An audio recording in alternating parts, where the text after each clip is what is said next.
Les examens sont terminés depuis plusieurs mois. Si les étudiants profitent du soleil en terrasse, certains préparent déjà doucement la prochaine session avec des synthèses payées sur des plateformes des cercles d'étudiants. Les prix sont assez abordables et ça permet justement de financer un peu le cercle et de permettre d'avoir peut-être une meilleure qualité pour les prochaines synthèses. C'est normal, entre guillemets, vu que c'est le travail de quelqu'un. C'est quelqu'un qui a donné de son temps pour mettre quelque chose en commun pour le reste des étudiants. D'autres ne sont pas favorables à monétiser ces documents.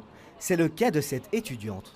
On est à l'inverse dans un lieu commun de partage et d'entraide et que du coup ça ne devrait pas être monétisé, que ça devrait venir de soi. Si on ne veut pas le faire, on ne le fait pas. Cet avis, il est partagé par le créateur de Pastel. Cette plateforme a été créée par des étudiants et propose des synthèses gratuites. On est quand même dans un système éducatif qui devrait mettre en avant l'entraide, qui par définition est gratuite, et pas dans un système qui monétise en fait des ressources qui en plus n'appartiennent pas aux étudiants qui les écrivent, quoi.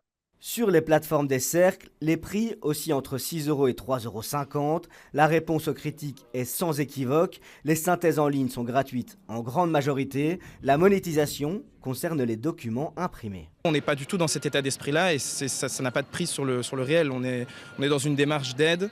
Les cercles, c'est créé et géré par des étudiants, pour des étudiants. À aucun moment, on cherche à se faire de l'argent sur le dos de nos propres membres. Ça n'aurait pas de sens. Il y a aussi d'autres avantages à ces plateformes avec un travail de meilleure qualité. On a des révisions par les profs qui disent oui, non, ou qui émettent des réserves sur certains points, qui pointent des aspects à améliorer, etc. Et ensuite seulement, la synthèse est publiée gratuitement, j'insiste.